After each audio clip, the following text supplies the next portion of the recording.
Boa noite a todos. Meu nome é Maurício Putinato. Eu sou o vice-presidente da ALEASP, Associação Leste dos Profissionais de Engenharia e Agronomia de São Paulo. Hoje nós temos para todos vocês a apresentação de uma palestra com o tema Indústria 4.0, Transformação Digital e Inovação da Engenharia, que vai ser ministrada pelo nosso amigo engenheiro Renato de Brito Sanches. O Renato de Brito, ele é engenheiro eletricista, mecânico, é professor universitário, cientista e pesquisador. Tudo bem, Renato? Está ouvindo bem? Tudo bem, tranquilo, estou ouvindo, estão me ouvindo. É uma satisfação estar aqui com vocês. Muito bom, muito bom. Nós vamos dar início e só comentando que essa palestra tem o apoio institucional do CREA. O que faz o CREA São Paulo? O CREA São Paulo é o Conselho Regional de Engenharia e Agronomia do Estado de São Paulo, uma autarquia federal e o maior conselho profissional da América Latina, ao lado das instituições de ensino que capacitam e das entidades de classe que defendem os direitos trabalhistas e promovem ações de valorização. O papel do Conselho é registrar, habilitar e fiscalizar o exercício de profissionais da engenharia, agronomia e geociências no âmbito paulista. Com isso, o CREA São Paulo impede que leigos ou indivíduos não habilitados exerçam atividades exclusivas de profissionais da área tecnológica, garantindo a segurança de toda a sociedade. CREA São Paulo. Fiscalização. Boa para o profissional, essencial para a sociedade. O que é certidão de acervo técnico? Acervo técnico é o conjunto de atividades técnicas desenvolvidas ao longo da vida do profissional. O acervo pertence sempre e exclusivamente ao profissional que registrou a anotação de responsabilidade técnica, a ART. A certidão de acervo técnico, conhecida como CAT, é o documento que certifica as atividades registradas no acervo técnico e comprova a experiência do profissional ao longo do exercício de suas realizações. A CAT é imprescindível para a participação em licitações e concursos públicos nas áreas da engenharia, agronomia e geociências. A solicitação da certidão de acervo técnico é feita online. Consulte no site do CREA São Paulo os documentos necessários. CREA São Paulo. Fiscalização. Boa para o profissional, essencial para a sociedade. O que é o registro profissional? Engenheiros, agrônomos, geólogos, geógrafos, meteorologistas e tecnólogos em profissões da área tecnológica precisam estar registrados no CREA São Paulo para exercer suas atividades. O registro obrigatório por lei pode ser provisório para profissionais recém-formados e válido por 1 ano. Temporário para diplomados no exterior, que têm contrato por tempo determinado no Brasil, e definitivo para profissionais já diplomados. Para a emissão do registro é obrigatório que tanto a escola quanto o curso estejam cadastrados no CREA São Paulo. Sem a exigência do registro, qualquer um poderia executar obras e serviços que exigem autoconhecimento técnico, colocando a população em risco. CREA São Paulo. Fiscalização. Boa para o profissional, essencial para a sociedade. O que é a ART? A Anotação de Responsabilidade Técnica, ART, é um documento oficial emitido pelo CREA e indispensável para o exercício profissional da engenharia, agronomia e geociências. A ART certifica quem são os responsáveis pela execução de trabalhos das áreas tecnológicas. Para a segurança de todos, a ART garante que obras e projetos técnicos sejam conduzidos por profissionais habilitados. Além disso, a ART valoriza a atuação profissional, registra sua autoria, resguarda o contratante e o contratado e permite constituir o acervo técnico. Um histórico da atuação do profissional, que tem grande valor no mercado de trabalho. A ART é essencial para a segurança de todos, principalmente da sociedade. CREA São Paulo. Fiscalização. Boa para o profissional, essencial para a sociedade. O plenário e as 8 câmaras do CREA São Paulo. Vamos conhecer um pouco mais sobre a estrutura e o funcionamento do CREA São Paulo. O Conselho é um órgão colegiado formado por um plenário com mais de 250 conselheiros, representantes de entidades de classe, instituições de ensino e sindicatos registrados no CREA São Paulo. Os conselheiros dividem-se em 8 câmaras especializadas. Existe a Câmara Especializada de Agronomia, Engenharia Civil, Engenharia Elétrica, Engenharia Mecânica e Metalúrgica, Engenharia Química, Engenharia de Agrimensura, Engenharia de Segurança do Trabalho e Geologia e Engenharia de Minas. Tanto as câmaras quanto o plenário reúnem-se mensalmente. Nessas reuniões é que os conselheiros julgam os diversos processos ligados à fiscalização, registro, atribuições profissionais, entre outros assuntos. Essa composição diversificada permite a ampla discussão do papel do Conselho em suas mais diferentes perspectivas. CREA São Paulo. Fiscalização. Boa para o profissional, essencial para a sociedade. E nesse momento, então, agora a gente pode dar início na palestra, já agradecendo a presença de todos que estão nos assistindo. E só um comentário que eu vou colocar aqui, viu, Renato, com relação à dinâmica da palestra. Essa palestra deve levar alguma coisa próxima de 45 minutos. A ideia é que, no final, o nosso palestrante, o Renato, ele abra o espaço, alguns minutos, para que sejam feitas perguntas, né? Ele vai responder as perguntas, mas as perguntas também podem ser postadas diretamente no chat. E conforme as perguntas forem surgindo, o próprio Renato pode abrir uma janela na palestra, responder, e posteriormente, no final, faz algum comentário um pouco mais longo. Perfeito, Renato? Podemos fazer assim? Perfeito. Então, já toquei a bola para você, segue com o jogo aí. Um abraço, boa palestra. Obrigado, Maurício. Boa noite a todos. Sejam bem-vindos. Pessoal, o chat aqui está franqueado, então, como o Maurício bem colocou, ao final nós vamos ter ali um espaço aberto também para um bate-papo, mas a qualquer momento, se alguém quiser colocar algum ponto, fazer algum comentário ou colocar alguma experiência, alguma vivência, sintam-se à vontade. Aqui não é uma palestra quadradinha, eu tento deixar ela o mais dinâmica possível, e sempre que a gente tem essa troca e esse bate-bola, a gente consegue ali incorporar elementos do dia a dia. Vamos lembrar que ao vivo é assim mesmo e a gente faz acontecer ali na hora. Vou falar para vocês de um tema que é a indústria 4.0. Ah, meu Deus, Renato, indústria 4.0 de novo, não aguento mais ouvir falar de indústria 4.0, não aguento mais ouvir falar ali, né, justamente sobre o que é a indústria 4.0. Calma, não vamos falar sobre o conceito da 4.0, nós vamos falar de como ela atua com essa transformação, como que ela está com a engenharia. E por que isso é importante para nós? Porque, gente, de conceito para conceito, todos os livros trazem conceito, todos os sites da internet trazem conceitos, mas nós vamos falar um pouquinho de como nós estamos em 2024 e as perspectivas daqui para frente, o que nós vamos enfrentar. Então é importante nós trazermos essa discussão, porque um dos maiores gargalos da indústria 4.0 é a falta de conhecimento de profissionais e de como nós vamos implementar as tecnologias e inovações. Fruto disso, eu tenho muito conceito, muito o que é e pouco o que nós vamos fazer e onde queremos chegar. Estou compartilhando aqui a minha tela com vocês.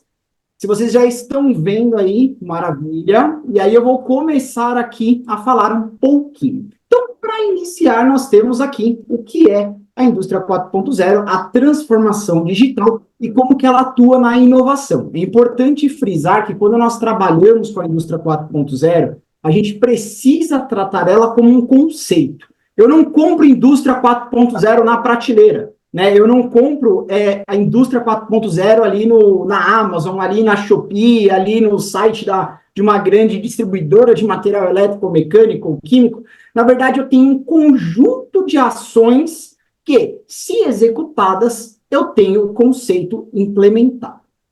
E para a gente poder definir isso, nós vamos chegar no conceito de tecnologia e no conceito de disrupção. Para falar um pouquinho, aqui são os meus contatos, eles vão estar disponíveis no final também, para a gente estreitar ali relacionamentos. Eu sou Renato de Brito Sanches, como o Maurício bem colocou, sou professor e engenheiro, atuo nas duas esferas e junto ali atuo na 4 hélice que move aí a inovação. Então, minhas redes sociais, fiquem à disposição, fiquem, né, ali, caso queiram fazer contato. E para a gente poder iniciar, vamos falar um pouco de tecnologia. Renato, quando a gente fala de tecnologia, tem uma condição muito interessante, porque tecnologia é computador, tecnologia é o que a gente vive na indústria 4.0, tecnologia é o meu smartphone, tecnologia é o que, de repente, eu vou estar ali fazendo com vocês aqui via Zoom. Não, na verdade, tecnologia não é isso. E aqui é um dos grandes paradigmas que nós temos de conceito.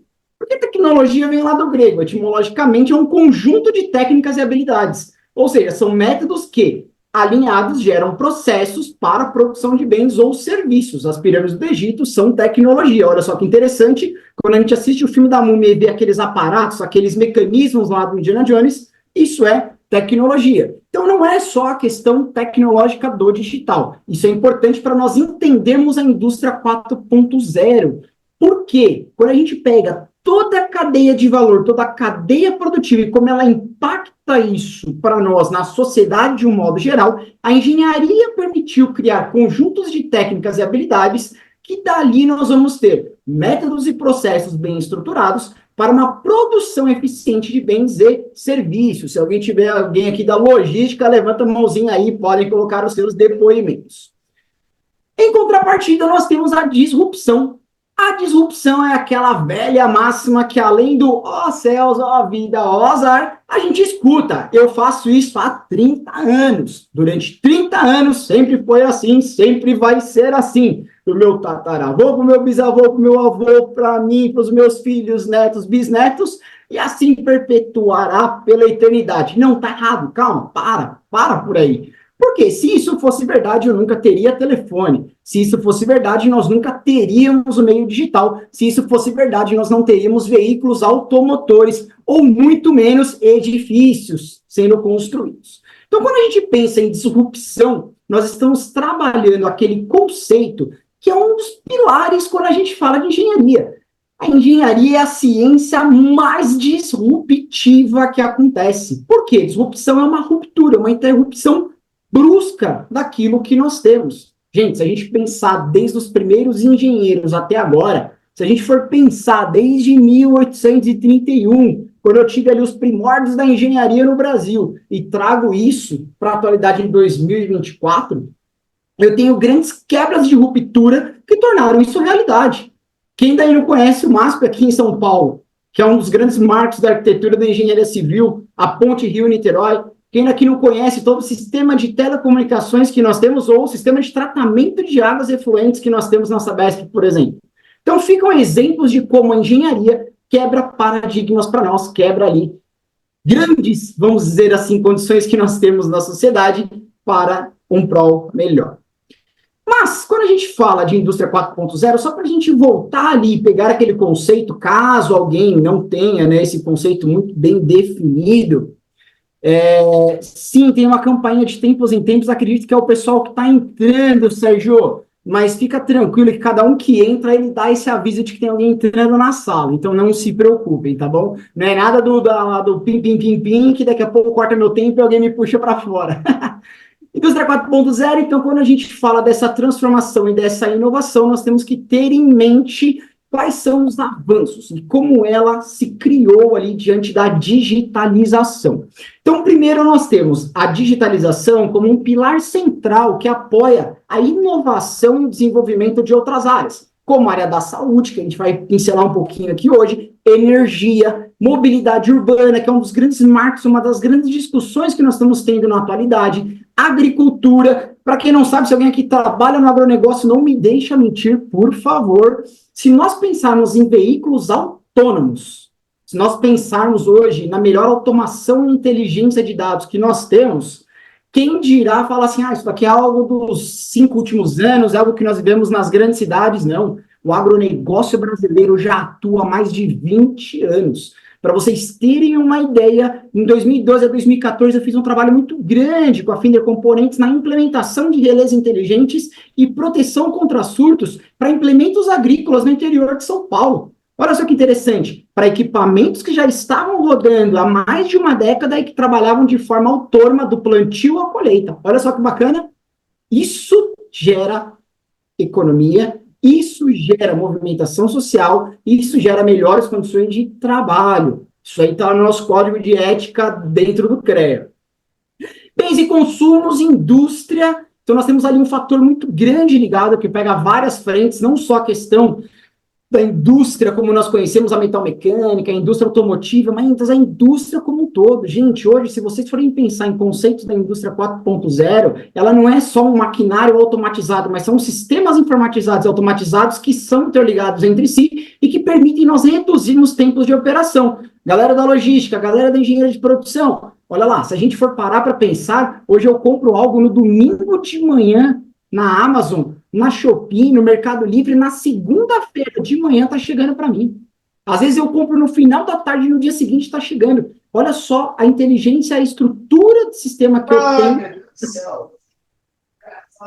Acho que alguém está com o áudio aberto aí, para poder comportar ali toda essa estrutura de atendimento, ok? E aí, quando a gente avança mais um pouquinho, a gente precisa entender o cenário econômico ao qual nós estamos inseridos. Quando nós falamos do cenário econômico, nós temos ali diversas consultorias que fazem estudos desse impacto para nós. E esse impacto, ele é importante nós compreendermos e entendermos como que ele afeta o nosso dia a dia. Então, a Centro Strategy é uma das consultorias que mundialmente faz essas pesquisas e ela coloca que, por exemplo, a implementação de tecnologias como a internet das coisas, ela movimenta muito esse segmento, principalmente para 2030, que é um dos grandes marcos da tecnologia, e nós vamos ver que, inclusive, existem políticas públicas no Brasil para esse desenvolvimento industrial. Para vocês terem uma ideia, nós estamos falando de 39 bilhões de dólares, né, de impacto no PIB brasileiro, e quando a gente fala de internet das coisas, não é um telefone acendendo ou apagando uma lâmpada, ou eu fazendo um controle através do smartphone, de um tablet ou de um computador. Isso é um controle remoto. Né? Se a gente for parar para pensar, o RS-232 existia há muito tempo, com par metálico, depois eu passei com o RF aí de 433 MHz, aí hoje eu tenho muito mais sistemas informatizados que permitem, inclusive, a longas distâncias. Tá aí o Wi-Fi com o wireless que nos permite fazer isso. Então, os protocolos de internet cabeado passam a ser ali sistemas hoje sem fio. Então, eu não tenho um controle sem fio. Internet das coisas é das coisas. Não é do Renato com o telefone dele, nem do Cláudio com o computador dele, nem do Maurício com o tablet dele. Isso gera para nós um ganho muito grande, principalmente na absorção dessas novas tecnologias, e hoje faltam profissionais para ocupar essas posições. Renato, eu preciso ser um engenheiro da computação, engenheiro de software? Não. Engenheiro eletricista, um engenheiro químico, engenheiro de produção, engenheiro civil, isso é transversal a todas as engenharias. Né? Então, hoje, pensando nas melhores práticas de engenharia, seja para você executar, manter ou implementar um projeto, você tem que estar alinhado à questão tecnológica, porque nós estamos de ferramentas. Né? Hoje ninguém mais faz um desenho no nanquim ou junta várias folhas de papel vegetal para ter uma perspectiva tridimensional em várias camadas. Né? Hoje você tem sistemas que modelam isso para nós. Então, tá aí um exemplo de como nós podemos criar ali algumas disrupções. Então, a indústria 4.0, só para a gente poder pontuar rapidamente o que é, como surgiu, de onde veio, o que come, onde vive, como se reproduz, né? Aquela brincadeira, aquele meme antigo, os mais antigos vão lembrar aí, mas é importante nós conceituarmos e contextualizarmos quanto à origem e à evolução. Então, partindo lá da primeira indústria, ou indústria 1.0, então lá, final do século XVIII, quem daqui lembra os grandes marcos do final do século XVIII, nós temos a máquina a vapor, motores a água, uma mecanização sendo implementada, o que tirou o homem daquele trabalho braçal desumano e trouxe para nós ali um processo mais otimizado. Ao final do século XX, nós tivemos os motores elétricos, que daí lembra dos antigos motores Brasil no Brasil? Então, os motores elétricos trazem para nós ali um ganho sobre essa mecanização e essa movimentação de máquinas a vapor, inclusive sobre a eficiência dos sistemas. E aí eu começo a trabalhar também com a divisão de trabalhos. Anos 70, advento da eletrônica, quem daqui lembra dos famosos E80, quem daqui lembra de todo o advento da eletrônica, olha os diodos de tunelamento, quando a gente fala dos sistemas de telecomunicações, Tecnologia da informação, lembrando que aqui a gente ainda tinha uma aplicação muito grande no militarismo, lembrando que no Brasil isso só surgiu na década de 95 a nível comercial. Pô, década de 95 a nível comercial. Então, muitos de nós éramos pequenos, outros já trabalhavam ali com grandes computadores, mas a gente começa a ter ali uma grande movimentação da indústria em um ritmo exponencial muito grande. O Sérgio colocou aqui o CLP. Quem ainda que lembra dos primeiros CLPs, já viu um CLP antigo, você tinha relés eletromecânicos grandes fazendo chaveamento, ao invés de nanotransistores, o que gerava um baita equipamento para fazer poucas operações, né? Hoje nós temos, basicamente, na palma da mão, um dispositivo que permite ter ali muito mais, vamos dizer assim, conectividade entre entradas e saídas e funções, né? Olha lá, a Allen Bradley, trabalhei muito com a Allen Bradley. E hoje a gente trabalha com sistemas cyberfísicos. Por quê? Quem é que lembra? Vou pegar uma lembrada ali aqui. Foi uma revolução quando o RS-232, as portas paralelas passaram para a comunicação 485, que eu conseguia sair de 2 metros de limitação, 5 metros no máximo, se eu tivesse ali, né, um buffer de eletrônica, eu possa ter distâncias maiores do que 10 metros. Olha só que coisa maluca, né? Então, quando a gente fala de sistemas cyberfísicos, nós rompemos as barreiras geográficas, físicas, para a gente poder romper longas distâncias. Então, está aqui a famosa computação em nuvem. Lembrando que computação em nuvem, pessoal, não faz milagre. Toda nuvem está em algum lugar físico dentro da nossa Terra, né? Então, só para a gente poder ter isso em mente. Então, automação inteligente e modularidade. É importante a gente lembrar que quando a gente fala de automação inteligente, qualquer sistema que funciona de forma automática, ele não tem ação do homem, mas não quer dizer que ele está funcionando de forma eficiente, né? A galera da produção, a galera da logística aí sofre muito com isso. Por quê? Todo sistema não eficiente representa custo, todo sistema que tem custo, economicamente é inviável. Quantas indústrias, processos, produtos e serviços foram extintos ao longo dos anos, não é por causa do advento que nós temos da tecnologia e implemento de novas tecnologias, mas porque são sistemas que eram ineficientes, né? Então, só para a gente fazer essa contextualização. E aí cabe a gente fazer uma reflexão. Olha só que bacana. Se a gente pegar lá 1850, a gente tinha muitos produtos artesanais. Pô, gente, eu fazia muitos produtos de acordo com o meu cliente, a especificidade do cliente, experiência do usuário.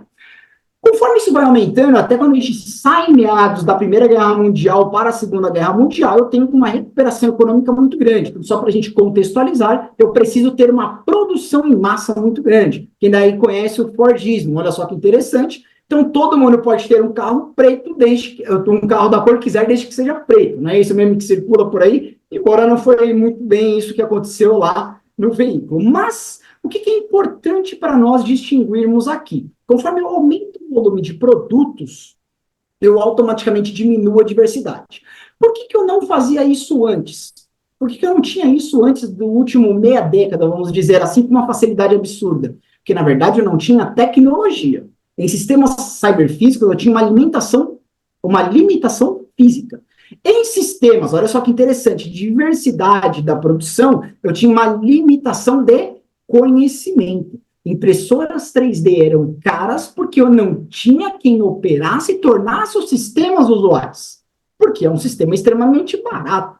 Se a gente for parar para pensar, uma router CNC é barata. É o mesmo princípio de uma impressora 3D. A diferença é que ao invés de eu ter uma máquina girante, eu tenho um canhão de extrusão, por exemplo, né? Então, só para a gente contextualizar. Aí eu chego na realidade atual, o quê? Eu junto toda essa experiência da humanidade e começo a ter a diversificação de produtos. O mesmo trabalho artesão com a qualidade dos produtos industrializados. Tudo isso por quê? A customização em massa, lá dos anos 2000, até as novas tecnologias de hoje, me permitem trazer essa revolução aos modelos de produção.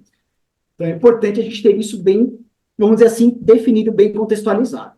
Quando a gente fala de tudo isso, alguns princípios são importantes, como a interoperabilidade, virtualização, descentralização. Assim como na gestão de pessoas, descentralizar é trazer um processo mais dinâmico, na automação também. Se eu tenho várias máquinas, olha a internet das coisas, olha o conceito de máquina a máquina, trabalhando nos seus objetivos e elas se conversam sem centralizar numa decisão, novamente o ser humano ali, eu não estou atrapalhando o processo, meu processo se torna eficiente, eu dou vazão para aquela produção. Orientado a serviços é a modularidade, a gente vai explicar um pouquinho mais para frente. Mas o que é importante para nós aqui? E por que a gente trabalha em cima disso? Pô, Renato, mas você é engenheiro, professor, pesquisador. Sim, porque na indústria nós temos isso também. A indústria, a cadeia de valor, ela começa lá atrás com o P&D. Então, eu tenho pesquisa e desenvolvimento. Então, lá o design, o desenvolvimento de produto, a pesquisa de mercado, se aquele produto ele vai ser viável, se tecnicamente ele pode ser aplicável ou não, ele começa lá atrás. Eu tenho insumos, produção, marketing, vendas e o pós-venda. Toda essa cadeia de valor, ela passa a ser integralizada, até porque, de 4 para 5 anos atrás, nós tivemos um grande marco também com a integração dos sistemas ERP para gestão empresarial. Até então eu controlava as fábricas, mas por que eu não conseguia controlar a distância ou integrar várias plantas ao mesmo tempo? Conseguia assim, Renato? Sim, não estou colocando especificidade. Estou generalizando aqui, vamos tirar, por enquanto, as particularidades, as peculiaridades, mas faltava mão de obra capacitada para essa integração. E não é um engenheiro da computação, não é um engenheiro de software, não é um analista de desenvolvimento. Olha só que interessante, na verdade, eu preciso de pessoas que entendam o processo. Então, estou vendo que o Cláudio Mônico está aqui prestigiando também. Conheço o Cláudio Mônico, um dos grandes engenheiros da engenharia de produção e da engenharia química, um dos grandes divisores que eu sempre discuto com ele, né, que a gente, quando fala de tecnologia, está ali, é justamente o gargalo da mão de obra especializada para entender o processo. Se eu não entendo o processo, qualquer implementação é válida, faz sentido. Não quer dizer que ela está certa ou que ela é eficiente. E aí a gente começa a entender um pouquinho daquela disrupção da indústria 3.0 para 4.0. Olha só, lembra que eu falei do ERP? Pô, legal. Meu, a coisa mais linda e maravilhosa que tinha era todo mundo pensar, né? Tenho lá o ERP, o meu ERP vai controlar minha fábrica inteira. Não, ele não tem que controlar a sua fábrica inteira. Ele tem que fazer a gestão, beleza? Mas quem tem que controlar a sua fábrica são os pequenos subsistemas e eles vão estar integrados num próximo nível, que vão para um próximo nível, que vão dar esses dados para o seu ERP poder fazer a gestão administrativa e estratégica dos dados coletados. Por isso que nós pegamos lá nos sinais de campo, PLCs, os CLPs lá em Bradley antigamente, né, que era muito rede eletromecânico, softwares escada, os MES que estão a níveis operacionais, até chegar no ERP. Hoje não é mais assim. Hoje, para a implementação da indústria 4.0, que eu tenho aquele dinamismo que nós vimos daquela curva sobre eu ter uma maior flexibilidade, a experiência do usuário e a necessidade do usuário, eu preciso ter sistemas independentes que operam nas suas células, que operam nos seus objetivos, que me entregam resultados e eles são analisados e vistoriados pelo ERP. Mas não mais aquela situação de pedir permissão, resolver, pedir permissão, resolver. Dar um próximo passo e esperar uma aprovação. Isso não existe mais. Ou não deveria existir. Inclusive, um dos maiores questionamentos quando a gente fala da CNI, que é a Confederação Nacional das Indústrias, é justamente que nas suas pesquisas é apontado o quê? Que a maior parte das empresas tem receio de dar este passo por não entender quais são os objetivos e ganhos reais, porque não encontram profissionais que conseguem ali explicar de uma forma efetiva essas vantagens e desvantagens. Mas para que isso seja viável, seja interessante, eu saio daquele conceito, né, do ser humano ali, vamos dizer, atrapalhando as máquinas, não é criar a Skynet ou dar asas para a Matrix, nem nada do tipo, mas trazer o conceito de máquina-máquina na internet das coisas. O que é isso? Máquina-máquina, uma máquina vai conversar com outra. Então, num processo produtivo, eu tenho um determinado segmento, uma determinada célula, realizando um objetivo e dando sinal para o próximo, assim como ele vai dar sinal para o anterior alimentá-lo. Princípio natural de um processo produtivo. Porém, como é que eles vão fazer isso? Como é que eu vou comunicar com o meu estoque? Eu tenho vários processos intermediários. A internet das coisas me permite integrar toda aquela cadeia de valor e não apenas o conceito de máquina-máquina entre dois pontos adjacentes. Esse é um dos principais gargalos para que a gente possa implementar de forma eficiente uma Smart City, um Smart Metering, no caso de fontes de energia, para a gente colocar processos inteligentes para que a gente possa ter o conceito de indústria 4.0. Beleza? Então, é importante a gente ter isso em mente, ter isso muito bem definido. E a gente trabalha aqui com algumas tecnologias que vão habilitar esses processos. Então, desde sistemas de integração, a gente já passou ali, né, pela questão da internet das coisas, mas é importante a gente lembrar que nós temos níveis de implementação. Uma situação é aquilo que a gente vivencia e que nós temos ali a manufatura aditiva. Por exemplo, a manufatura aditiva ela vai cumprir com os objetivos, inclusive com os ODS, quando a gente fala de sustentabilidade do processo. Por quê? Eu não vou ter perda significativa. Eu não preciso mais comprar um bloco de alumínio para poder tirar uma peça. Eu já imprimo aquela peça. Isso em vários segmentos, inclusive na odontologia, por exemplo.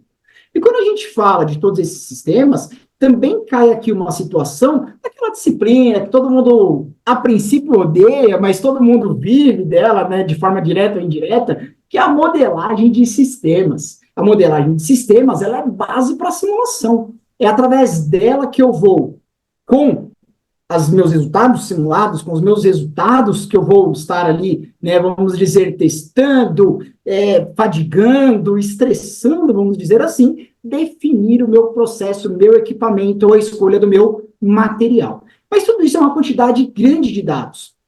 E aqui eu vou fazer uma analogia. Sabe quando você está com o seu celular e você fala assim, pelo amor de Deus, não me manda mais foto, porque meu telefone está travando. Peraí. Se você está recebendo um monte de mensagem e fotos ali do coleguinha que fica te mandando meme o dia inteiro, está travando, imagina um sistema industrial ou um sistema de atendimento ao cliente em que eu tenho diversas informações circulando. Por isso que o conceito de Big Data é importante para nós. Só que esse processamento e toda essa segurança digital, inclusive do cybersecurity, só foi possível a partir de 2014, 2016 para cá. Por quê? Porque até então eu tinha o IPv4, que era facilmente processado pelos computadores, eu não garantia a segurança e integridade dos dados. Com o IPv6 eu tenho alguns hexagrams de possibilidades, o que favorece o processamento. Tal é verdade que só depois da implementação dessas novas topologias, protocolos, todas essas novas metodologias para redes de comunicação, é que foi possível a implementação do 5G.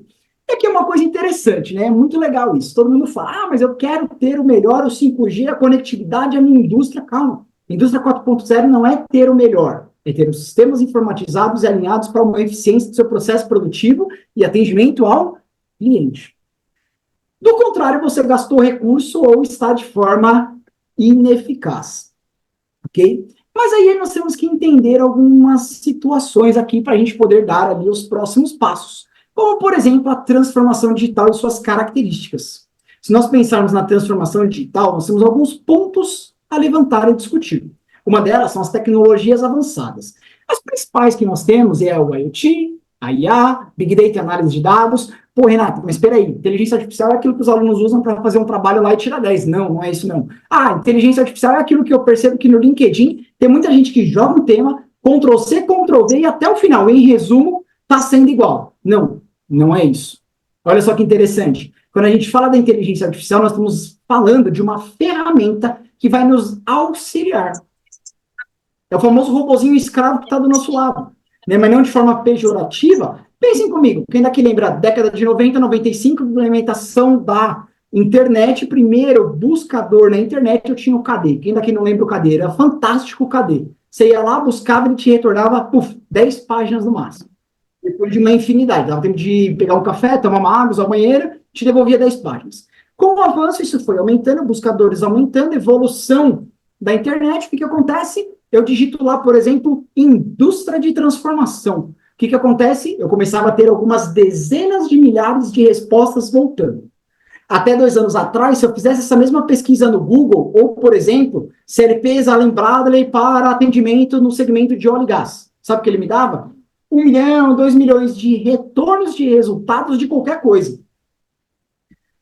A indústria 4.0, alicerçada com a inteligência artificial, faz com que a busca dos dados se torne mais rápida. Pessoal, eu não preciso passar um dia na biblioteca municipal analisando um livro para entender um conceito ou ficar buscando cruzamento entre livros distintos e gastar ali quase um mês para achar uma informação. A inteligência artificial me permite analisar, processar e estratificar dados aonde ia ser, vamos até colocar dessa forma, ergonomicamente prejudicial ao ser humano.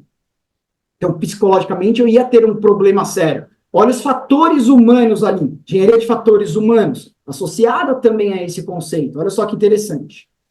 Conectividade e integração, sistemas cyberfísicos, falamos aqui um pouquinho, integração dos processos, comunicação máquina a máquina. Mas automação e autonomia. Lembra que nós falamos da autonomia? Só que é importante. Robôs colaborativos não é aquele robô que vai fazer para mim o seguinte, olha, eu vou pedir para ele buscar um pallet e ele vai me retornar esse pallet. Isso é um robô colaborativo, né? Isso daí a gente brincava lá quando a gente tinha aquele carrinho de controle remoto, que eu levava o caminhãozinho, pegava um pouquinho de areia e trazia de volta, né? Na verdade, isso daí era um robô convencional, um controle remoto.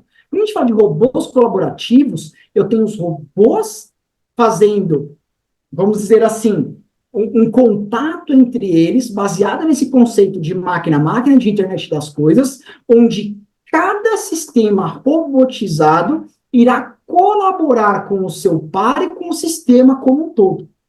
Ou seja, é no processo produtivo, é uma linha de fabricação, por exemplo, de veículos automotivos.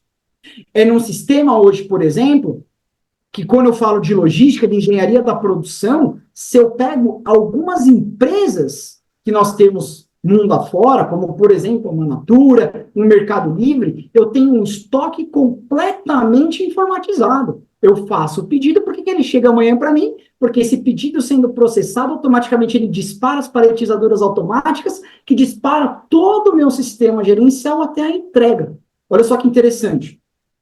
Produção inteligente e flexível a gente vai fazer agora, e a gente vai falar um pouquinho agora, e isso faz com que eu tenha uma tomada de decisão autônoma. Gente, eu não preciso ficar acompanhando se o robô foi até o pallet, eu preciso monitorar o que está acontecendo e acompanhar o resultado final. Eu não preciso acompanhar uma impressão 3D, ficar lá 3 dias imprimindo uma peça.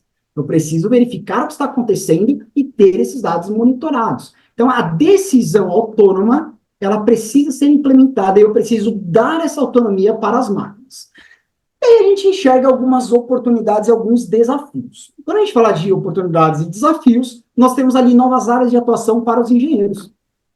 Então, quando a gente fala de tudo isso, esquece aquela condição das funções que nós tínhamos antigamente dos trabalhos braçais, né? Hoje eu tenho todo um sistema de monitoramento. Hoje eu não preciso ficar visitando cada instalação elétrica para verificar o consumo de energia. Ah, mas aí eu tirei o emprego do cara que vai ficar andando o dia inteiro no sol escaldante com a roupa com EPI para poder ficar monitorando. Não, pelo contrário, eu coloquei esse cara analisando dados. Mas ele é um engenheiro eletricista, ele não é um profissional de análise e desenvolvimento de sistemas, mas como engenheiro eletricista, ele consegue analisar os dados que estão sendo recebidos pelos sistemas informatizados. Está aqui um exemplo. Desafios. Adaptação aos avanços tecnológicos. Isso é importante, o aprendizado contínuo é importante. Hoje, inclusive, eu fiz uma postagem nas minhas redes sociais sobre isso, né? O aprendizado contínuo, ele é importante, ele é um dos pilares do engenheiro, da engenheira, né? Do arquiteto, da arquiteta, e tecnólogo. Por quê? Porque cada dia nós estamos evoluindo mais e mais as tecnologias e os métodos. Se eu tivesse parado no tempo, pensando em construção civil, eu ainda estaria fazendo casas de sapê com barro. Eu passei pelo concreto, eu passei pelo steel frame, claro, são tecnologias diferentes, com aplicações ali que podem ou não, né, uma substituir a outra. Eu passei por estruturas de madeira, concreto e aço. Hoje eu tenho casas que são feitas com impressão 3D baseada em materiais reciclados. Olha só que interessante. Vou dar um spoiler aqui, ó. Engenheiro Cláudio tem uma startup que trabalha com a manufatura de plástico reciclado para poder fazer a impressão em blocos que vão construir casas aí populares. Mas depois a gente conversa disso num momento específico. Fica aí, ó, dica para ele para uma próxima apresentação. E aí, como é que isso impacta socialmente para nós, pessoal? Inovações que a indústria permite. Aumento da produtividade. Então, o que nós falamos até agora é verdade. Inteligência artificial é uma ferramenta que otimiza processo. Mas é importante para nós que os novos modelos sejam implementados. Então, eu tenho novos produtos e novos serviços que são aplicados no mercado. Poxa vida, muitos de vocês já ouviram falar sobre o ABS. Não, o ABS é fundamental. Nosso ABS é sensacional, Renato. Por quê? Porque o ABS, ele é o material do carro. É o botãozinho do carro. Ah, mas eu ouvi falar do PVC, a tubulação da minha casa. Ah, eu ouvi falar do polipropilene e do polietilene, né? O polietilene é a caixa d'água da minha casa, o polipropilene é o tanque da minha indústria, né? Lá na empresa que eu trabalho. Peraí, se não fosse a impressão 3D, novos modelos de negócio, novos produtos, vocês jamais conheceriam o PLA, que é extremamente factível para o impacto ambiental. Vocês não iam conhecer, por exemplo, o Kevlar com a inserção de fibra de vidro, que é um material extremamente resistente que eu posso moldar com uma facilidade. Percebe? Então, são formas que nós temos de trabalhar e de descobrir essas inovações que são disruptivas ao mercado. E tudo isso gera impacto social. Muito se fala, poxa, mas a indústria 4.0 e a automação, ela vai fazer com que o profissional perca o emprego. Até a página 2. Se isso fosse verdade, a Google não estaria trocando os carteiros por 45 mil colaboradores ao redor do mundo. Mais ou menos isso, né? Não vou falar com exatidão. Mas o que eu estou querendo dizer com isso? Ao mesmo tempo que você substitui um posto de trabalho, você cria novas oportunidades. E lembra do processo de educação contínua? Se eu não me atualizo, o que aconteceu com a Kodak? Pô, eu lembro que eu estava em 2005 fazendo a graduação em engenharia elétrica e caiu isso numa prova. Né? Na parte de conhecimentos gerais, era algo que era estipulado pelas DCNs, que a gente tivesse isso, e foi perguntado justamente isso, né? Qual foi uma das consequências que fez com que a Kodak falisse? Uma das potências que nós tínhamos na fotografia. Gente, simples. Ela não se adaptou e não acompanhou as tendências. Ela bateu o martelo de que aquilo que se fazia há tantos anos era o correto. O que aconteceu? Ela foi assolada por várias outras, vamos dizer assim, empresas e tecnologias. Beleza? E aí a gente avança mais um pouquinho para entender esses impactos no Brasil. Então, a McKinsey coloca para nós que até 2025, ano que vem, então a gente tem aí, ó, de um ano menos um trimestre, né, para 2025, nós vamos conseguir reduzir entre 10% e 40% os custos de manutenção de equipamentos. Isso é verdade, por quê? Quem aqui já não ouviu falar, meu amigo aqui do Allen Bradley, a gente ouviu muito falar, né, quando a gente fala de instrumentação, sobre manutenção preditiva. Gente, era lindo e maravilhoso falar de manutenção preditiva. Tudo era manutenção preditiva. Você queria estar na vanguarda, era falar manutenção preditiva. Sabe qual era o problema? Como é que você implementava manutenção preditiva se você não tinha análise de dados, nem tão pouco tecnologia para ter todos os sensores interligados? Olha só que interessante. A manutenção preditiva é uma realidade na indústria 4.0. Isso é verdade. Até porque eu preciso que os meus equipamentos se conversem. Né? Se eu analisar um único motor, é a mesma coisa que fazer uma análise de bancada. Eu preciso analisar todo o conceito, todo o conjunto e infraestrutura. Custos com energia, entre 10% e 20%. Isso aqui é sensacional, isso aqui é verdade, né? A gente já começa ali quando eu falo que ao invés de eu trabalhar hoje com chillers convencionais ou com, né, vamos pensar assim, sistemas de torres de arrefecimento, hoje eu trabalho com dry cooler. O que é o dry cooler? Ao invés de eu ter o chiller 0,50% a 100%, eu tenho ele de 5 em 5, de 10 em 10, ou até mesmo variável, no que a princípio parece ser uma escala analógica, né? Você falou da preditiva, Sérgio. Verdade. É uma das atividades que eu faço por uma empresa que é o OD Quadros, é justamente a atuação como engenheiro de instrumentação dentro de projetos da Petrobras. O que mais tem é o uso de tecnologias que a gente nem imagina que poderiam existir, né? E quando a gente fala, né, de manutenção preditiva, é uma realidade do agora, até mesmo nessas empresas. Para vocês terem uma ideia, eu atuo muito no mercado, né, com projetos e soluções, né, para a indústria, né, no geral, e uma coisa que eu sempre vejo isso não era uma realidade antigamente, só que os profissionais que estão implementando, eles também estão andando com o carro e trocando a roda em movimento, né? Porque eles estão aprendendo tudo isso. Então, uma realidade que a gente vivencia ali, né? E muitas empresas estão tocando isso. Fica aí uma dica. Quem daí tem o LinkedIn, puder seguir a página da Petrobras, eles estão sempre divulgando inovações de tecnologia, que é bem interessante a gente poder ali estar junto, né? Estar ali monitorando. E aumentar ali entre 10% e 25% a eficiência do trabalho. Gente, fatores humanos, engenharia de fatores humanos pegou em várias empresas. de grandes hospitais que nós temos, né, no Brasil afora, a grandes indústrias, inclusive no mercado de energia. Então, não só no offshore, quando a gente fala aí de Petrobras, Modec, a gente tem na mineração Vale, Ceragold, a gente fala ali, por exemplo, mercado de energia, a Enel, a gente tem a EDP, a gente tem a Chesf. Fatores humanos, ele diz que o ser humano é um ponto focal e que ele causa os problemas de acidentes do trabalho. Mas não só acidentes, também as perdas na produção. Então, quando a gente dá condições para que esse camarada trabalhe, e aí eu não estou falando só de tecnologia, de recursos, de ferramentais, mas também de condições humanas para que ele tenha a sua integridade preservada entre físico e psicológico e emocional, eu consigo aumentar a eficiência deste trabalho. Então, só para a gente pontuar ali. E a indústria 4.0, a gente começa ali a transformar, né? Essa contínua evolução que nós temos faz com que a gente transforme esse cenário de produção. Então, as ferramentas digitais para otimização, ela vai trazer isso para nós. Isso é uma ascensão, gente. Quando a gente fala de uma ascensão tecnológica, quem daqui não lembra quando a eletrônica veio, o advento dos microcontroladores, que tudo mudou, tudo que era grande se tornou pequeno. Né? Quando a gente fala dos pilares da 4.0, a gente está falando justamente de permitir essa eficiência em tempo real. A tomada de decisão é muito mais efetiva para nós. Né? Automação para resiliência de fabricação. Então, está aqui, ó. Isso aqui é um exemplo claro, né? Isso aqui está em todos os setores, todas as indústrias, né? A instabilidade observada nos últimos anos ressaltou a importância da automação. Olha só que interessante, isso é verdade. A gente vivenciou isso principalmente no Covid. A pandemia assolou a sociedade globalmente. E a gente viu essa necessidade. Né? A gente viu como a automação era importante e como a gente era ineficiente em alguns processos, algumas etapas. Isso é verdade, e tal fato é que investimento em inovação não é custo. Lembra do processo de melhoria contínua lá da década de 80, ou dos anos de 1800, 1808, quando a gente insere o conceito de melhoria contínua, e a gente começa a trabalhar com sistemas de melhoria contínua. O que é a melhoria contínua? Não é eu produzir mais com menos, mas é eu também evitar o meu desperdício. Evitar o desperdício são os processos serem eficientes. E tudo isso a gente consegue com esse alicerce calçado na indústria 4.0.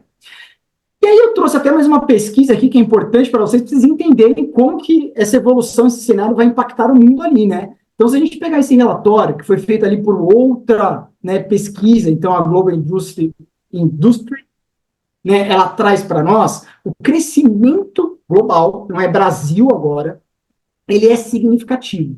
A gente está falando de 219,8 bilhões até 2026. Gente, 2026 é daqui menos de 2 anos. Né? Então, isso aqui é muito interessante para nós. E olha só que interessante, um cenário muito calcado em quem? Internet das coisas, que também faltam poucos profissionais. Vou falar para vocês. Pela MKSZ, que eu atuo também como engenheiro responsável, eu tenho dificuldade de contratar mão de obra e eu tenho um tempo muito grande de conscientização do meu cliente. Impressão 3D, aqui já está batido, muito se popularizou. Olha só que interessante, são as duas linhas com segmento mais significativo até 2026, que vão pegar a maior parcela desses 219 bilhões. Quando a gente fala no mercado brasileiro, a indústria 4.0 ela tem um ritmo diferente. E aqui a gente vai enxergar, pessoal, uma característica do cenário com as políticas públicas implementadas a partir desse ano. Por quê? Nós estamos falando que no Brasil são cerca de 5 até 6 bilhões até 2028, vamos deixar variável aí, né, para não ficar falando certinho, e uma taxa de crescimento de 21% do período de 23, olha só, há um trimestre atrás, até 2028, uma realidade tangível, ok? E a transformação sem precedentes, isso é verdade. Qual que é uma das maiores dificuldades que nós temos para implementar a 4.0? É porque, lembra que eu falei, se nós temos dificuldade de ter profissionais formados, opa, então eu não tenho nada para me embasar.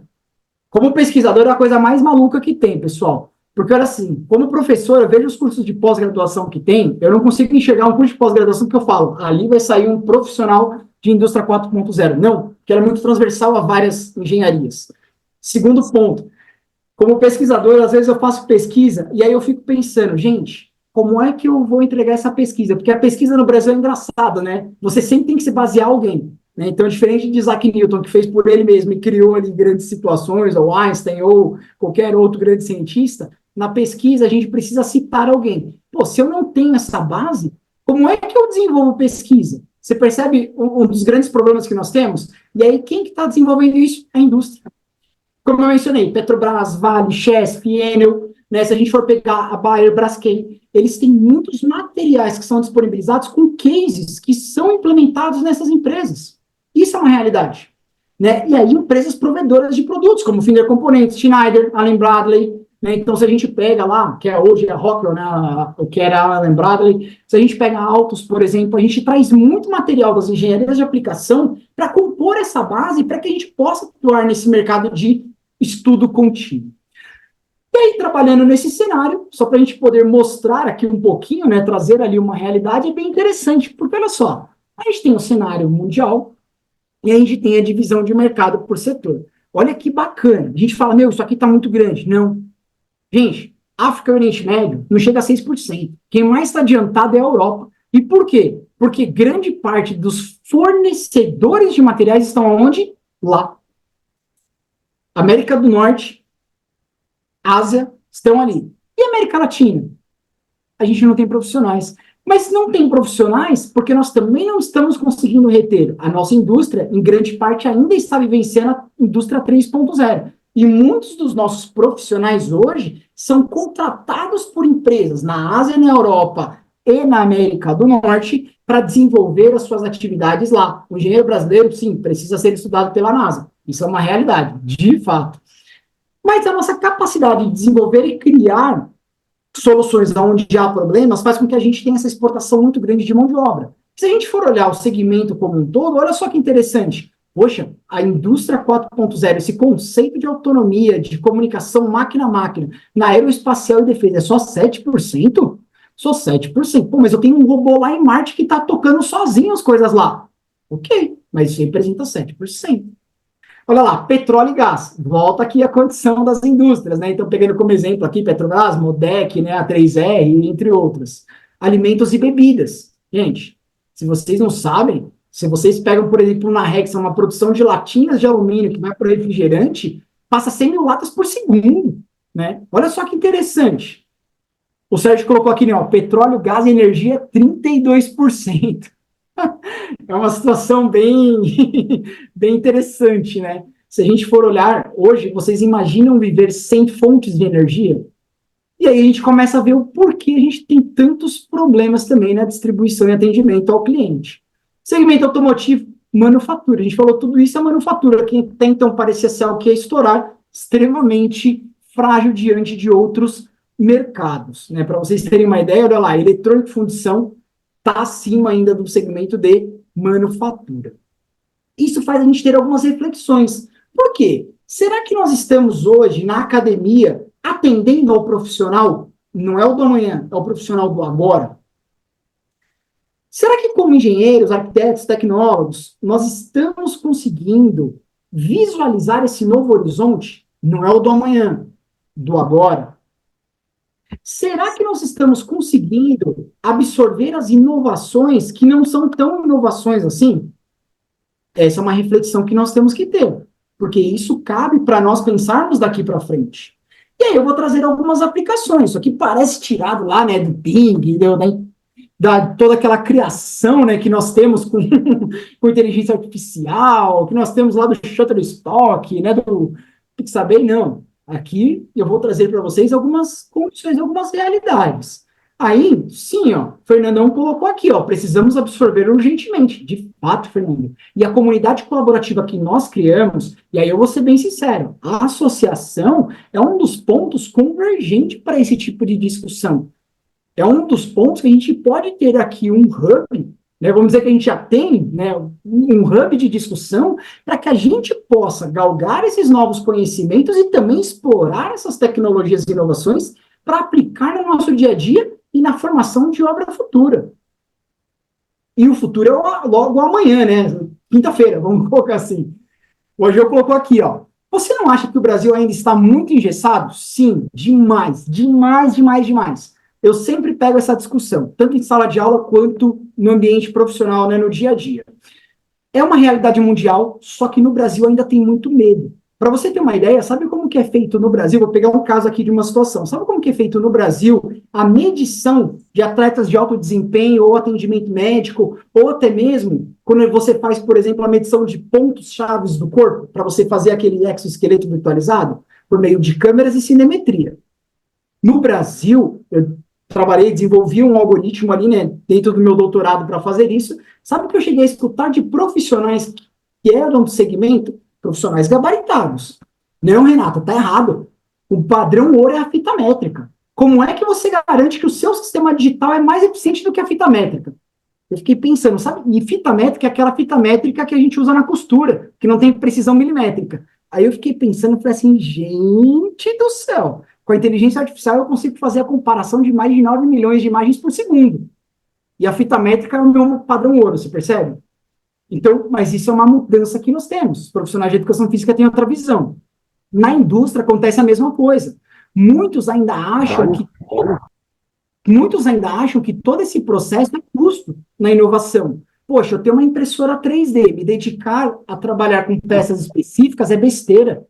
É mais fácil eu ter um processo em que, se o meu cliente ele vai receber com 30% a mais do que ele precisa, ou vai trabalhar com 10% a menos, o mercado está trabalhando assim, sempre foi assim. Existe uma necessidade de mudança, não só do engenheiro, do tecnólogo, do arquiteto que está colocando isso daí lá, mas dos empresários que precisam visualizar isso. Só que aí eu corroboro com o que o Sérgio está colocando aqui também. Empresários são enganados por quem querem. Isso é verdade.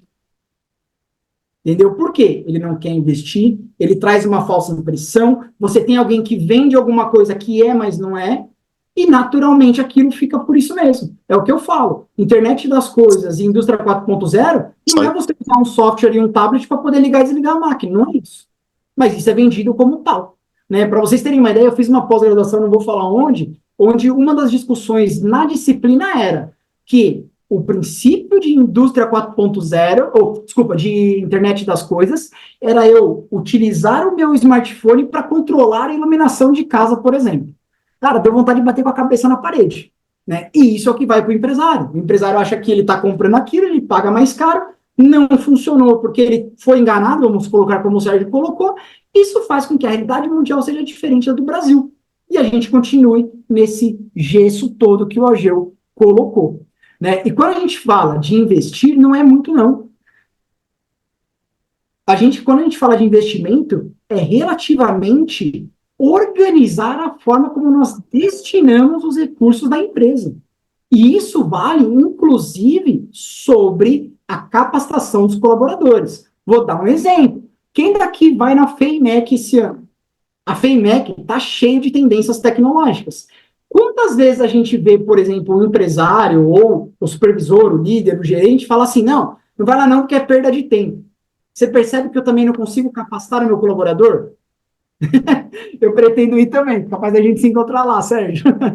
Vale a pena, gente. Tudo isso é fonte de atualização, tá? Bom, e a gente vai falar de alguns casos aqui, vamos estudar aqui alguns cases aqui, né, para a gente poder entender essa implementação. Então, olha lá. Tenho 3 situações e vou mostrar 3 situações aqui. Então, 3 situações que eu trago para vocês, empresa XYZ, onde uma aumentou. Tranquilo, Sérgio. Obrigado aí pela participação. Empresa X aumentou a eficiência da produção em 40%. Faz sentido? Faz. Como? Implementando robótica e análise de dados. Isso faz sentido? Faz. Quanto nós deixamos de ganhar desperdiçando dados? Quer ver um exemplo? A Finder Componentes, no Brasil, ela tem um segmento voltado à automação predial e residencial. Aí sabe o que você faz? Você fala assim, Renato, mas é besteira, eu colocar um relé que vai me dimerizar a iluminação em 90%, não vai mudar nada. 10% da energia elétrica de uma lâmpada não vai fazer sentido nenhum. Eu cheguei a fazer um estudo em cima de um único andar, para vocês terem uma ideia, de uma instituição de ensino. Reduzindo 10%, sabe quanto eles economizariam? 2.800 watts. Porque estava cheio de iluminação. Quando a gente pensa no pequeno, e a gente acha que aquilo não vai fazer diferença, a análise de dados da indústria 4.0 consegue fazer essa predição. E com essa predição começa a tomar uma decisão assertiva. Percebe? Então, ali eu consigo trazer de volta aquilo que eu estava perdendo como lucro e trabalhar o reinvestimento. Olha lá, empresa Y, custos operacionais, 30% graças à otimização de processos. Adoção de sistemas cyberfísicos. Gente, quantas vezes a gente não perde tempo? E olha só que maluquice. A gente ainda vivencia no mundo de hoje empresas que falam assim, não, eu não aceito reconhecimento de firma digital. Você precisa ir no cartório para poder fazer o reconhecimento. Vocês já devem ter vivenciado isso ainda em 2024. Eu vivenciei isso hoje, até conseguir fazer com que a empresa entendesse que hoje é lei que é aceito a assinatura digital. Isso faz com que a gente ganhe muitos processos, a gente consegue dar dinâmica, inclusive romper barreiras geográficas. Mas não é só por isso, né? Quando a gente fala de custos operacionais, é tudo. Até da expedição do pedido, até da entrega no cliente e certificação disso. Empresa Z inovou o modelo de negócio, oferecendo soluções personalizadas. Isso é o que mais tem, né? Hoje, se você for parar para pensar, antes a gente comprava um produto no Mercado Livre ou na Amazon, por exemplo, e você recebia na sua casa. Aí o que você fazia? Você tinha que colocar dentro de uma embalagem de presente para dar de presente para alguém. Hoje, vocês perceberam que vocês conseguem personalizar? Vocês personalizam o pacote, a mensagem de entrega e se é para presente ou não. Olha só que coisa interessante. Bem legal, né? Então, tudo isso faz sentido quando a gente implementa esses conceitos da 4.0. E aqui alguns cases. Então, olha lá. Se eu pego hoje, por exemplo, falando de CLP aqui, o Sérgio levantou a bola lá atrás. Então, a Siemens, em Hamburg, na Alemanha, hoje ela funciona 24 horas por dia. São mais de 1.000 variantes CLPs que são fabricados numa empresa que eu tenho todo o processo, toda a cadeia de valor 100% automatizada. Gente, olha a margem de erro que eu tenho no processo produtivo atualmente. 12 peças a cada 1.000.000. A Finder Componentes faz testes em 100% dos seus relés durante a linha de fabricação. Case 2, Rolls-Royce. Gente, eu tenho receio de colocar uma peça feita por impressão 3D no meu carro. Poxa vida, Rolls-Royce coloca impressão 3D no carro deles. Olha só aonde? Nos motores. Né? Então, se a gente for parar para pensar, hoje muitas empresas atuam com a impressão 3D justamente para trabalhar. Várias montadoras no Brasil estão trabalhando com isso, a própria GM tem trabalhado com isso. Né? Se a gente pegar a Kenk, que é uma grande produtora de caminhões na China, ela tem impressão 3D implementada. Se a gente pegar a Rolls-Royce, ela tem. Por quê? Porque é uma realidade. Eu não preciso gastar com peças que vão ficar armazenadas no estoque, que eu vou descartar, ou numa manufatura subtrativa, se eu posso, com a tecnologia da impressão 3D, fazer as peças personalizadas na quantidade que eu preciso e o mais importante, ao tempo que eu estou precisando. Ou seja, eu não tenho estoque de spare parts, portanto, eu não tenho, olha só que interessante, custo parado, né? Ou despesa parada. Caso 3, Embraer. Gente, não só a Embraer, mas eu vou lembrar da Gol. Vocês sabiam que a Gol já treinava os seus agentes e mecânicos desde 1991 com ferramentas gamificadas? E isso se expandiu. Né? Então, se a gente for parar para pensar, principalmente no advento dos anos 2000, Embraer, Gol, entre outras, começaram a fazer o quê? A digitalizar os seus processos produtivos e desenvolver todo um processo de testes e simulações. Por que isso é importante? Como é que eu testo um avião? Ah, com certeza não dá para eu montar ele, subir e ver se ele quebra, se ele cai, se ele explode. Porque aí não é mais o mesmo avião, é outro, né? Princípio do navio de Teseu. Eu troquei todas as peças, é outro navio. Mas, o que é importante para nós aqui? Quando eu faço esse teste, eu consigo trazer a maior proximidade da realidade possível. E esse tipo de simulação hoje é implementada nos cursos de engenharia no Brasil, para vocês terem uma ideia. Então, nós temos simuladores em sala de aula que permite fazer esse mesmo teste, né, com menor abstração da realidade possível e que faz com que eu tenha grandes ganhos. Então, eu testo a realidade em situações aonde teria um risco maior. Desde testes de montagem, ergonômicos, até em áreas de risco, tanto no segmento offshore, como suprahoteleiro, como em ambientes explosivos, em que eu tenho grandes agressões ali à integridade física e emocional do ser humano. E aqui um exemplo. Pô, gente, peraí, mas você tá falando de Dubai, Renato, Dubai tudo aceita, Dubai eu sei que os caras montaram o prédio lá da prefeitura, ficou lindo e maravilhoso. Não é só Dubai. Tá aqui, ó, como eu mencionei, Cláudio Mônico continua aqui com a gente, perturbem ele lá, porque ele tá com a startup que faz isso aqui, tá bom? Mas o que é importante? Produção, tempo real, menos resíduos de obra, atendimento aos ODS, atendimento ao Green Building. Olha só que interessante. E no Brasil temos? Temos. Olha lá, Startup Rio Grande do Norte fabricando casas. Cada casa impressa em 3D em material de alvenaria sai, no máximo, por R$ 15.000. Olha lá, a Jo colocou, né? Já existem inúmeros centros logísticos autônomos no Brasil. Exatamente, existem vários, vários. E é uma realidade, né? A logística, ela saiu muito na frente, né? Então, isso é importante para nós. Tanto é verdade que esses centros ajudam, inclusive, a distribuição de materiais para a construção civil, o que antes era um dos grandes gargalos e impactava muito na entrega de obras. Por isso que eu faço esse gancho aqui para vocês, né? E a impressão 3D é uma realidade. Hoje, consigo imprimir também com materiais plásticos? Consigo. Uma casa impressa em materiais plásticos até 80 metros quadrados, hoje, mundialmente, consegue ser feita por cerca de US$ 5.000. Que eu também consigo imprimir todos os espaços para eletrodutos e caixas de passagem. Olha só que interessante. E aí eu tenho algumas aplicações complementares, né? Então, a gente pega outros serviços, essa é uma árvore que eu sempre gosto de colocar aqui, então ela foi, né, tá aqui a fonte de onde eu tirei ela, mas eu acho bem interessante. Por quê? Porque ela mostra que a gente tem toda uma parte aqui embaixo, né, de sensores, né? Nós temos aqui um processamento embarcado, conectividade, mas o mais importante, eu saio da tecnologia, passo pelo software e vou para as minhas aplicações. Lembra que eu comecei lá falando? Olha lá, Smart Grid, eu tenho Smart Houses, né, Smart Parking, Smart Energy, Smart Health, várias aplicações que são utilizadas e que são realidade. Para que eu tenha um centro logístico autônomo, essa copa teve que ser aplicada baseado no que nós vimos até agora. Então, olha só que interessante. E aí, só para a gente mostrar uma tendência que nós temos daqui para frente, né? Então, lá na década de 40, a indústria automobilística era muito forte, ela veio com um grande avanço, né? Depois vieram as gestões operacionais, e aí nós temos os Lean Factories, né? Quantos profissionais não são exímios, né? Profissionais do Lean aí para nós. Gestão de serviços com Lean Thinking. Quem daqui já ouviu falar de Lean Thinking, pessoal? Isso aqui na década de 90, já está obsoleto. Quantos profissionais vocês conhecem de Lean Thinking? E aí nós chegamos na questão do Lean Healthcare, cuidados de saúde, em 2002. Por que eu quero mostrar isso? Porque tudo que nós discutimos até agora não é do agora. Lembra que eu falei? É o profissional do futuro do hoje. Porque são tendências que estão precisando de implementação. E na área da saúde, a gente tem algumas condições, algumas realidades, né? Como, por exemplo, desde a parte de... Opa, aqui.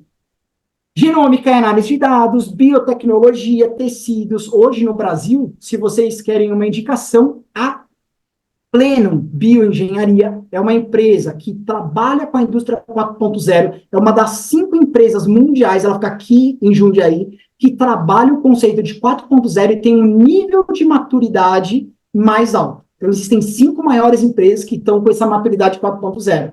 Ela é uma delas e ela faz a impressão 3D de implantes dentários com óxido de titânio, e também ela produz biomateriais e materiais para enxertos. Olha só que interessante, tecnologia brasileira, criada por brasileiros, está aqui em Jundiaí, do nosso ladinho.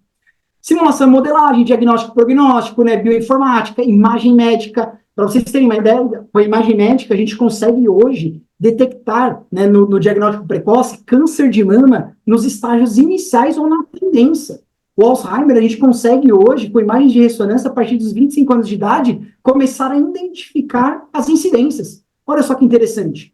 Isso, para nós, é sensacional. E é fruto de onde? Da engenharia. Então, notem que a engenharia, ela permeia várias áreas e faz com que essas áreas se desenvolvam, né? Faz com que a gente tenha melhor qualidade de vida. Não é mais aquela condição de ir no farmacêutico, tomar uma colher de garrafada, você está com virose, fica em repouso e toma uma canja bem forte. Não, percebe? Então, a gente tem ali todo um cenário sendo desenvolvido. E quais são esses desafios, né, para a gente ir para a reta final aqui do nosso encerramento? Bom, aumento da conectividade. Como eu mencionei, o IPv6 foi um dos grandes adventos. A adoção da 4.0, ela tem que ter investimento, mas notem que investimento não é despender mais valores. Investimento é você estrategicamente utilizar os seus recursos para que você também possa ser mais eficiente e minimizar perdas, ok? Isso compete a tecnologias disruptivas que vão ser aplicadas e a capacitação dos colaboradores que vão operá-las. Implementação da 4.0 é uma mudança cultural. Gente, isso começa lá na sala de aula com o professor. Hoje nós temos professores que estão na graduação, né? Vou aqui colocar ponto, não vou generalizar, que, para você ter uma ideia, eles têm dificuldade de entender tecnologia.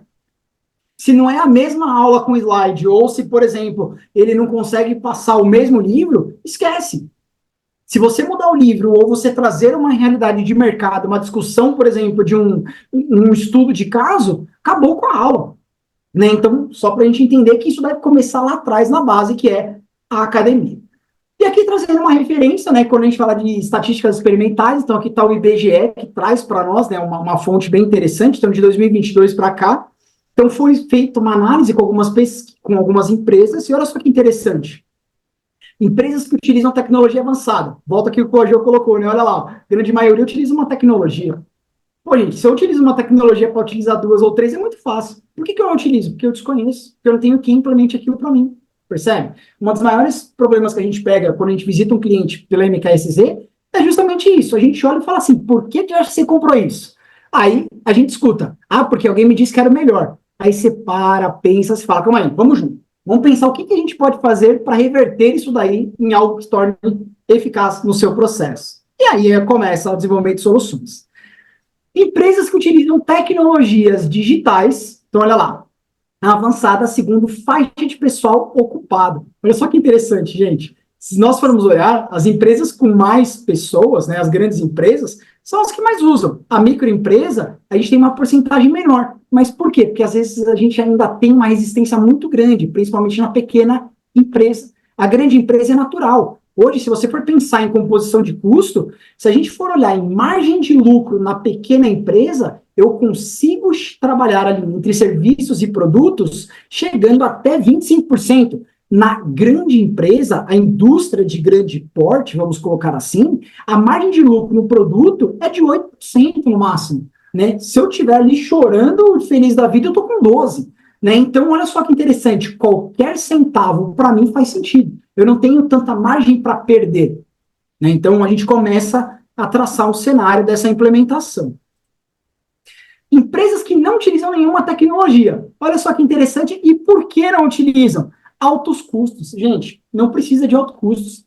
Pô, eu lembro que, quando eu estava em 2014, nós implementamos numa empresa uma estação de tratamento de efluentes vertical. Ela custou 70% do valor de uma horizontal. Por quê? Porque o cliente não tinha espaço, ele estava sendo impactado pelas questões ambientais. O que nós fizemos, né, pela MKSZ? A gente desenvolveu uma solução para ele que atende. Todos os outros estavam colocando uma situação muito mais custosa. A gente trabalhou com o que tinha de tecnologia nacional. Olha só que interessante. A empresa não identificou necessidade. Gente do céu, como é que você não identifica a necessidade? Pô, ISO 9001, que a gente fala de qualidade, isso daí já virou batido, né? Isso daí não é nem mais diferencial. Aí você vai falar para mim, qualidade, eficiência de processo, melhoria contínua, você não conseguiu identificar inovação no processo e como a indústria 4.0 pode te impactar, é porque alguma coisa está errada na gestão. Né? Então, cabe ali a gente trabalhar esse conceito ou esse contexto de conscientização. E profissionais qualificados, olha lá, 46%, né? Sérgio colocou aqui, ó, NR12, até hoje não está presente em menos de 10% das empresas. Verdade, Sérgio, não está. É uma dificuldade absurda o enquadramento a NR12. E, às vezes, são soluções que não são tão custosas assim, mas a dificuldade de você ter, de implementar numa empresa. Para você ter uma ideia, eu fiz um trabalho de NR12 para adaptação de máquinas também. E foi bem interessante, porque eram 73 máquinas, todo mundo cobrando 3 vezes o valor que eu estava cobrando. Renato, você prostituiu o mercado? Não. Fez concorrência desleal? Não. Sabe o que eu fiz? Eu peguei tudo que o cliente precisava e adaptei ao que a norma pede. Interpretei NR12, apliquei, o cliente colocou, ficou feliz, atendeu o Ministério do Trabalho, está feliz da vida até hoje. Isso já fazem 6 anos e até hoje eu presto serviço para ele. Por quê? Porque tudo que eu fiz foi implementar de forma eficiente o que a norma pedia. Certo? Então, fica aqui um exemplo. E aí, qual é o ponto inicial, pessoal? Nesse ponto inicial, eu trago para vocês uma situação interessante. Pô, uma das grandes dificuldades que nós tínhamos até o ano passado era a implementação de políticas públicas. Completamente apartidário, sem falar de política de partido político. Vamos falar de políticas públicas. O Brasil implementou, a partir de janeiro desse ano, algumas metas de desenvolvimento para uma nova política industrial. São 6 missões, essas missões vão desde a missão 4, que fala da transformação digital da indústria para aumentar a produtividade, a missão 1, que fala do agronegócio, né, a missão 2, que fala da área da saúde, por exemplo, né, tecnologias de interesse na missão 6, mas aqui são missões, isso aqui está público. O que é importante? Vai ser destinado, né, uma grande quantia em valor que podem ser pegos por meio de empréstimos, subvenções, critérios tributários, propriedade intelectual, infraestrutura de qualidade, enfim, uma série de situações que a gente consegue utilizar para investir nessa implementação da indústria. Então, olha lá, Geu, Sérgio, colegas que estão aqui, né, nos vendo, toda essa dificuldade que eu tenho de interpretar e entender, existe uma linha de fomento específica para isso. Além de situações como a Embrapi, né, assim como nós temos hoje o FINEP, que permite isso para nós, a FAPESP, em conjunto com pesquisadores, sejam eles de indústria ou do mercado acadêmico, que tem linhas de fomento para que eu possa implementar todas essas inovações e tecnologias no meu processo, na minha indústria, na minha máquina, na minha instalação. Pois bem, e aí quando a gente fala de todo esse processo, por onde a gente começa? Né? Como que a gente vai trazer esse ganho? Tenho linha de fomento, entendi como implementar. O mais importante é a gente atuar dentro de uma liderança colaborativa, de uma gestão dinâmica e colaborativa, para identificar entre os colaboradores, entre o time, soluções inovadoras, desenvolver esses colaboradores e esses profissionais que vão aplicar essa tecnologia, entender suas vantagens e desvantagens, para juntos construir toda essa movimentação, construir todo este novo cenário. Volto a colocar uma observação aqui, vou fazer uma propaganda da associação aqui, né, que vocês participam. É um hub para esse desenvolvimento. Tá vendo essas lampadinhas aqui, ó, as ideias? Saem daqui. Daqui a gente materializa isso com as tecnologias que nós temos hoje disponíveis para os nossos clientes. Daqui a gente cresce junto. O mercado tem para todo mundo. Então, faltando profissionais. Né? Se a gente vê as últimas eleições do Confea, por exemplo, a gente nota que não tem tantos engenheiros e tecnólogos assim disponíveis no mercado. E aí, para a gente colocar futuro da engenharia, a era da 4.0. Transformação contínua, não só do processo, nós também, olha, educação contínua, continuada, colaboração e inovação. Eu não preciso ser concorrente do AG e do Sérgio. Eu tenho que ser colega deles, eu tenho que discutir ali de igual para igual. Juntos, nós temos muito mercado para garimpar. E trabalhar com os desafios sociais. Né? Vamos lembrar que a gente jurou isso na nossa colação de grau, isso está no nosso código de ética lá no CREA, no CONFEA, né? No caso dos arquitetos, no CAL. Então, atender a sociedade de uma forma eficiente em prol de um bem é nosso dever. E aí, o Instituto for the Future, ele traz para nós algumas características para essa digitalização. Senso crítico. Gente, não é porque sempre foi assim, porque o Sérgio chegou para mim, vou pegar aqui só hipoteticamente falando, tá, Sérgio? O Sérgio falou para mim, não, Renata, é desse jeito. Por que, Sérgio? Porque sempre foi assim. Não, tá errado. Olha o senso crítico, eu preciso pensar fora da caixa para desenvolver solução.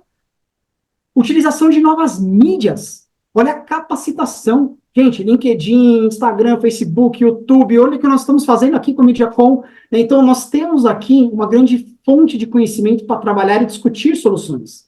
Inteligência social, flexibilidade, capacidade de abstração, interdisciplinaridade, competência cross-cultural. Isso é importante porque, gente, eu não trabalho só com o coleguinha que está aqui do meu lado. Eu tenho que entender todas as realidades com quais eu estou vivendo e aonde eu estou inserido. Ainda mais hoje com esse rompimento de barreiras. Hoje eu estou em Guarulhos, São Paulo, daqui a pouco eu estou no interior, daqui a pouco eu estou no Nordeste, daqui a pouco eu estou no Sul. São realidades diferentes. Ou eu estou em outro país, por exemplo. Colaboração à distância e priorização.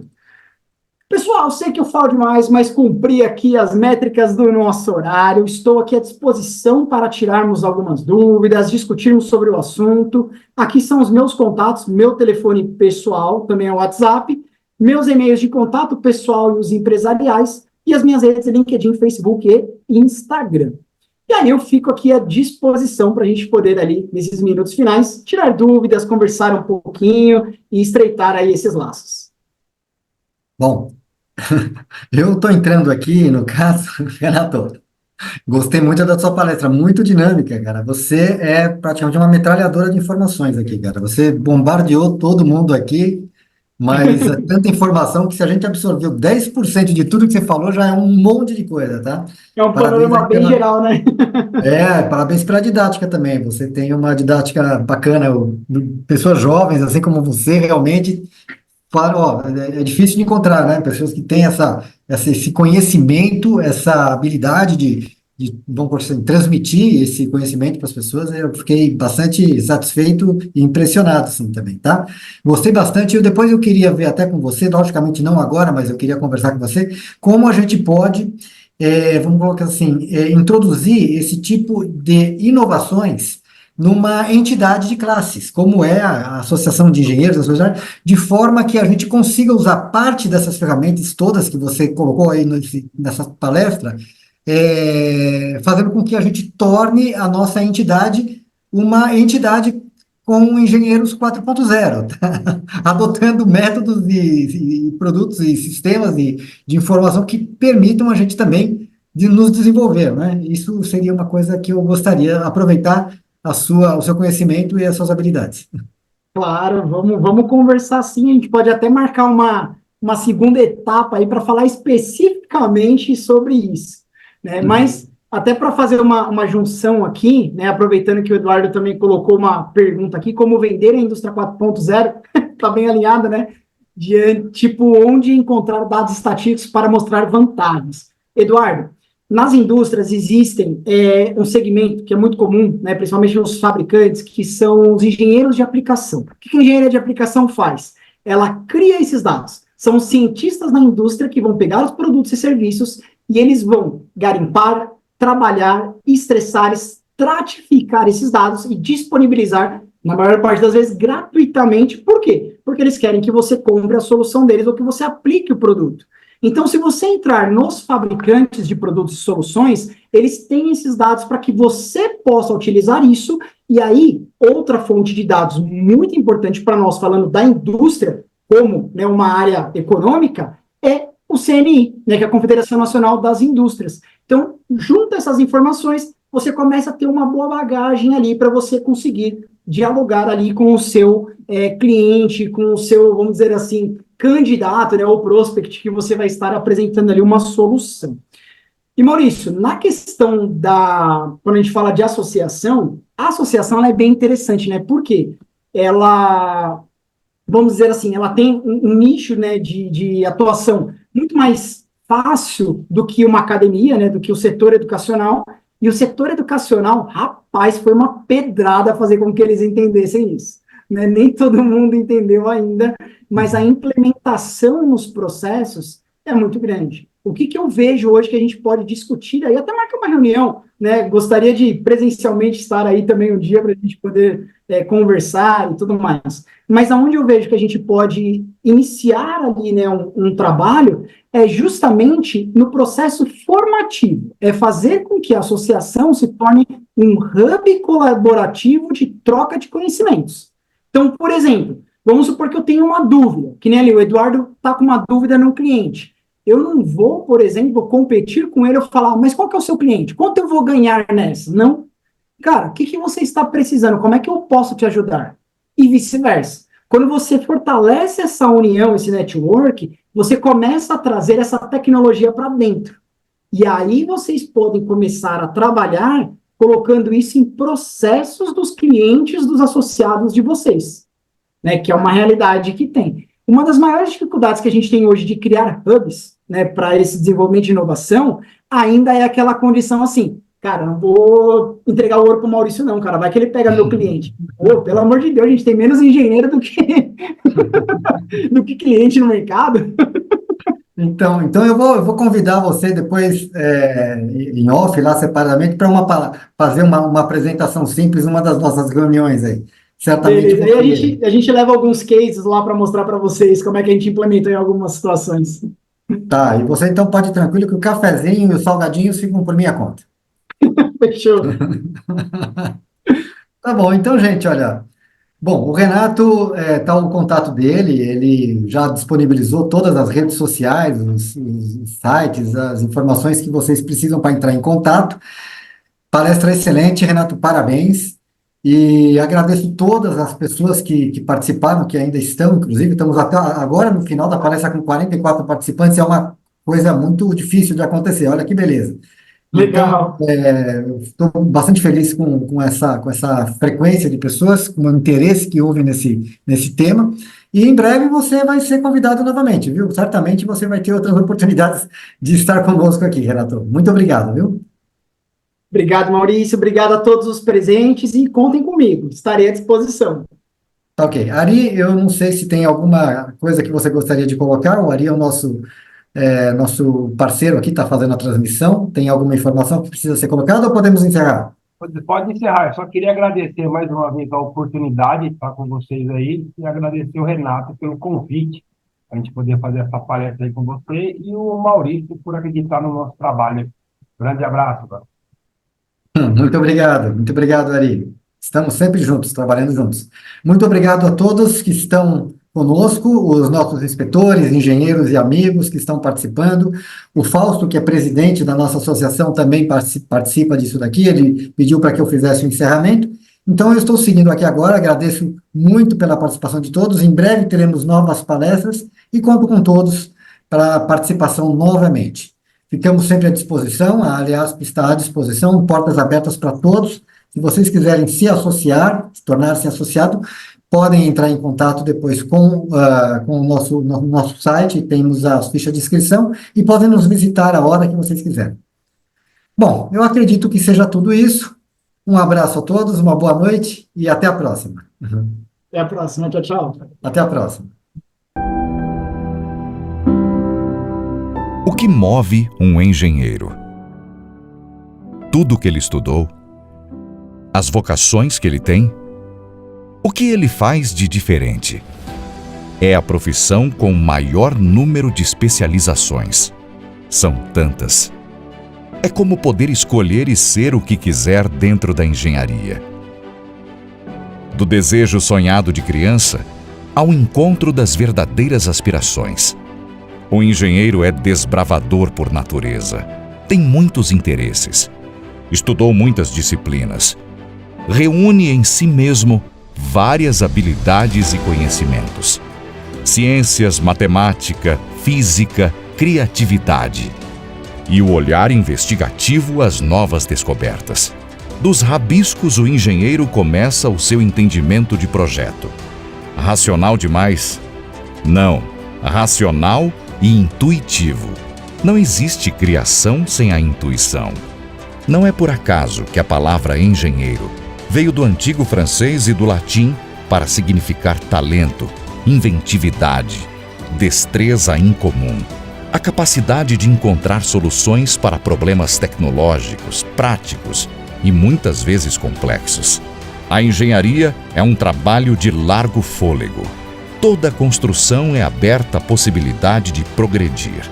Na química, na energia, na infraestrutura, na produção das indústrias, na agronomia, nas geociências, nos alimentos, em todos os campos úteis à sociedade. A engenharia está em quase tudo que você imaginar. Tem sempre um engenheiro fazendo mais por você. CREA São Paulo.